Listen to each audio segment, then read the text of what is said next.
그래서 당할 수 없는 고난을 당하고 있는 것, 그것으로 인해서 하나님을 향한 그 신뢰와 믿음조차 흔들리려 하고 있는 것을 우리가 계속해서 묵상하게 됩니다.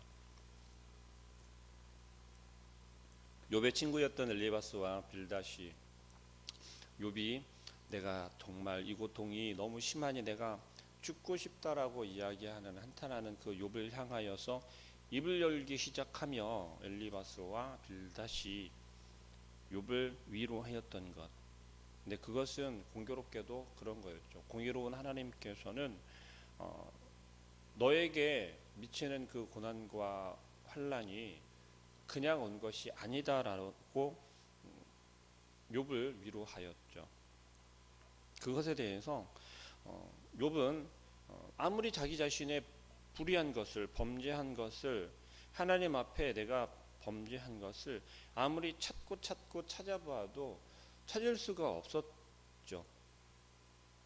결국 그의 고민은 내가 범죄한 것도 없는데, 내가 하나님 앞에 범죄한 것이 없는데, 불순종한 것이 없는데, 내가 하나님 앞에서 의롭지 못하게 행한 것이 없는데 어찌하여서 나에게 이런 고난과 고통이 미치게 되었는지를 하나님께 이제 질문하게 됩니다. 그러면서 우리가 함께 읽은 본문 2절 말씀부터 보면 내가 하나님께 아뢰오리니 라고 하면서 이제 이야기를 해요. 나를 정죄하지 마옵시고 무슨 까닭으로 나와 더불어 변론하시는 줄 내게 알게 하옵소서라고 하면서 이야기를 하는데, 그것이 어떤 식으로 이야기를 하냐면 하나님께서 직접 지으신 나에 대해서, 하나님의 피조물에 대해서 왜 학대하냐라는 식으로 하나님께 반론을 합니다. 혹시 여러분도 그런 질문을 해본 적이 있으신가요? 하나님, 왜 저를 이렇게 괴롭게 하십니까? 왜 저에게 이런 고난을 계속해서 반복해서 주십니까? 라고 혹시 반문해 본 적이 있으신가요? 그리고 또 한 가지는 하나님께서 마치 사람이 사람에 대한 허물을 찾아내듯이, 찾으려고 노력하듯이 라면서 비유를 하고 있어요. 자, 우리 4절 말씀부터 한번 볼까요?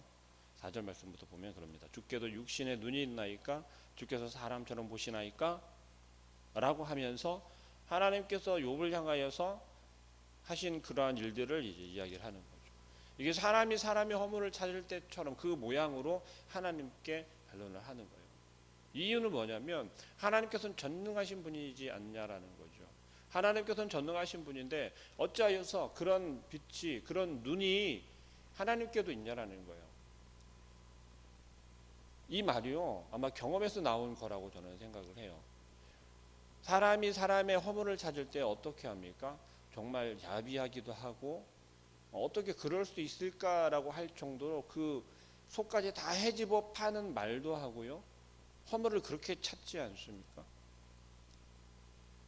예전에 아주 기억이 나지 않을 정도 옛날의 일까지도 들추면서 허물을 찾아내려고 노력을 하는 게 꼭 사람이 사람의 허물을 찾으려고 하는 것처럼 하나님께서 하신다라고 욥은 지금 반론하고 있는 거예요.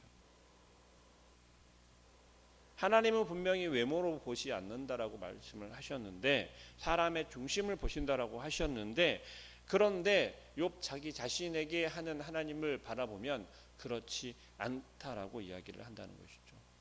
욥은 지금 어때요? 그의 마음 가운데는 여전히 하나님을 믿고 있고 하나님을 신뢰하고 있지 않습니까? 하나님을 경외하고 있지 않았습니까? 그런데도 욥은 지금 그 고난에서 쉽게 벗어날 수가 없다는 거죠. 몇 달째 계속해서 그 고통 가운데 있다는 거예요. 그리고 친구들이 이야기한 것처럼 하나님 앞에 범죄한 것이 있다면 그것을 얼른 빨리 찾아서 회개하라는 거였어요. 하나님 앞에. 근데 욥이 그 몇 달 동안에 만약에 자기 자신의 불의한 것이 있었다면 찾지 않았을까요? 열심히 같이 찾았을 거라는 이야기죠. 근데 욥의 지난 모습을 바라보면, 그렇게 고난이 닥쳐오기 전의 모습을 바라보면 어떻습니까? 하루에 한 번씩 꼬박꼬박 번제물을 드렸어요. 자기 자신의 허물뿐만이 아니라 자녀들이 혹시라도 지었을지 모르는 죄 때문에 그것을 인하여서 하나님께 번제하였다라는 거예요. 그랬던 욥이란 말이죠. 그런 욥의 가정에 어떤 허물을 찾을 수 있었을까요? 그렇지 못했다라는 겁니다. 욥은 그것을 지금 하나님 앞에 이야기를 하고 있어요. 철저하게 나는 악하지 않았다라고, 하나님 앞에 범죄하지 않았다라고. 근데 욥은 여기에서도 이렇게 이야기를 합니다. 뭐라고요? 우리 7절 말씀. 주께서는 내가 악하지 않은 줄을 아시나이다. 주의 손에서 나를 벗어나게 할 자도 없나이다. 이 무슨 이야기예요? 하나님 앞에서 절대 범죄하지 않았다라는 것입니다. 근데 그것을 하나님께서는 아신다라는 거예요. 인간의 눈으로 바라볼 때는 엘리바스나 빌닷이 이야기하는 것처럼 그러한 허물들을 찾고 찾을 수 있다라는 것이죠.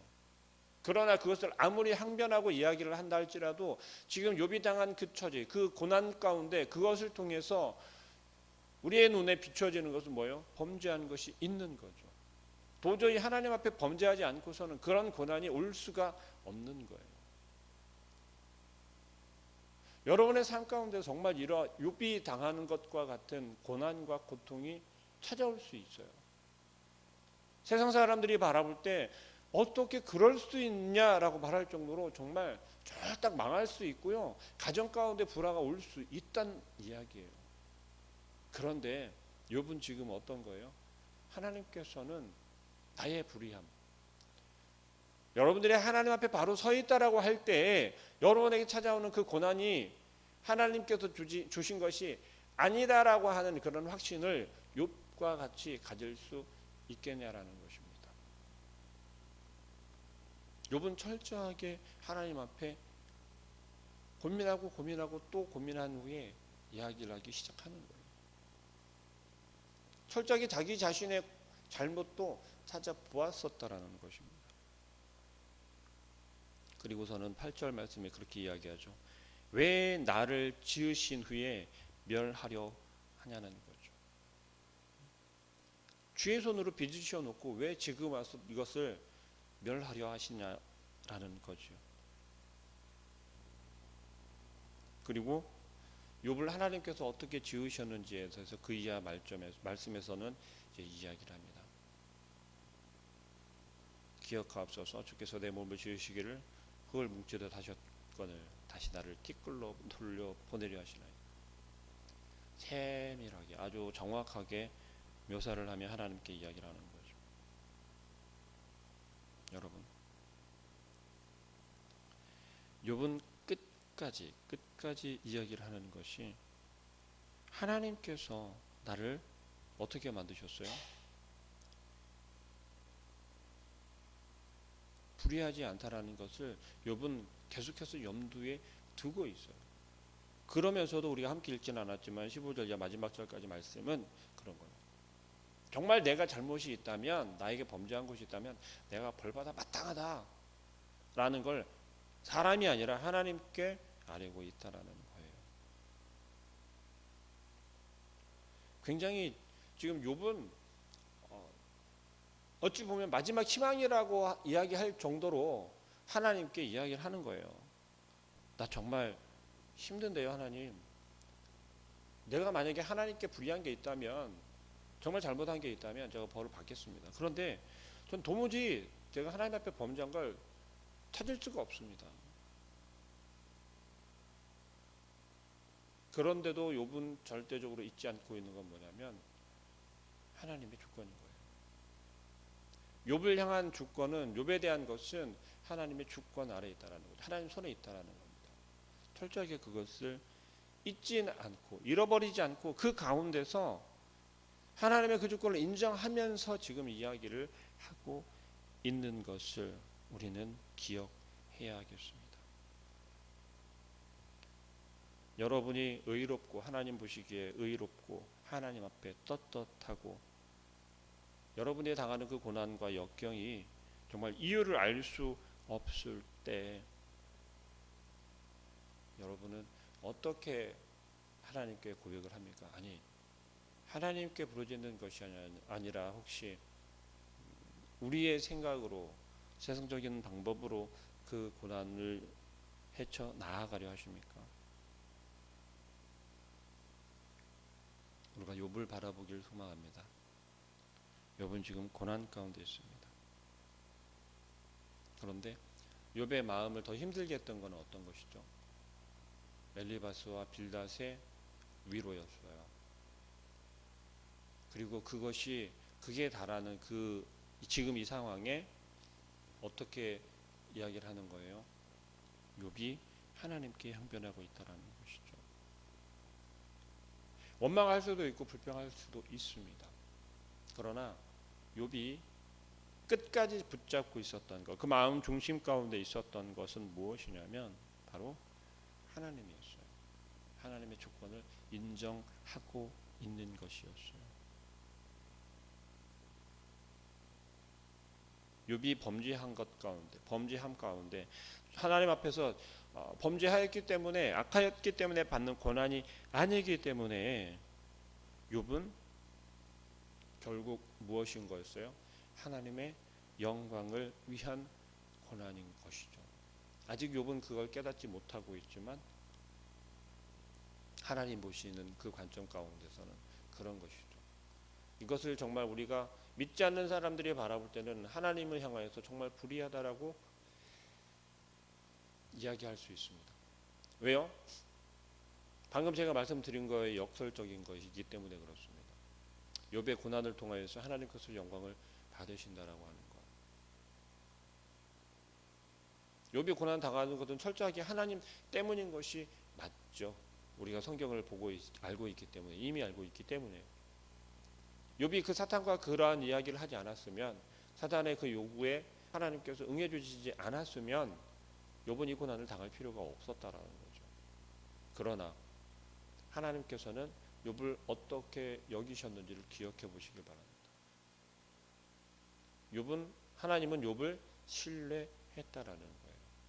어떠한 상황 가운데서도 흔들리지 않고 하나님을 부인하지 않을 것을 하나님께서는 아셨다는 거죠. 욥 또한 그의 마음 가운데 어떤 마음이 있습니까? 지금 그러한 고난이 있지만 하나님을 향한 마음에 물론 흔들림은 있는 것이 우리가 보아합니다. 그러나 그는 하나님의 주권을 인정하고 있다라는 것이죠. 그렇기 때문에 욥이 당하는 고난은 하나님의 영광의 고난이다라고 이야기할 수 있을 것입니다. 여러분의 고난은 어떻습니까? 나의 이익이나 나의 어떤 목적을 위하여서 감당해야 하는 고민입니까? 아니면 고난입니까? 아니면 하나님의 영광을 위한 고난입니까? 하나님의 영광을 나타내고 드러내는 고난입니까? 여러분의 마음 가운데도 욥이 지금 가지고 있는 것처럼 내가 감당할 수 없는 고통 가운데 있지만 이것이 내가 세상을 향하여서 세상에 살아가는 그 상황 가운데서 내가 감당해야 할 고통이라면 분명히 헤쳐나아갈 방법 찾고 또 그것이 어떤 하나님의 상황, 하나님의 주권이나 그런 것과는 상관이 없다라는 걸 우리는 잘 알 거예요. 그러나 그것이 아닌 정말 하나님의 이름 앞에서 우리가 하나님의 이름을 드러낼 수 있는 그러한 상황 가운데 고통이라면 그것이 곧 하나님의 영광을 나타내는 하나님의 영광의 고난이다라고 믿으시길 바랍니다. 그렇다면 그 끝은 어떨지 우리 너무 잘 알고 있는 것이죠. 하나님이 반드시 일으켜 세워주실 것이고 보상해 주신다라는 것. 그것을 우리가 기억하시고 우리 욥을 통하여서 욥의 결과를 통하여서 우리는 이미 알고 있으니까 이렇게 이야기할 수 있을 거예요.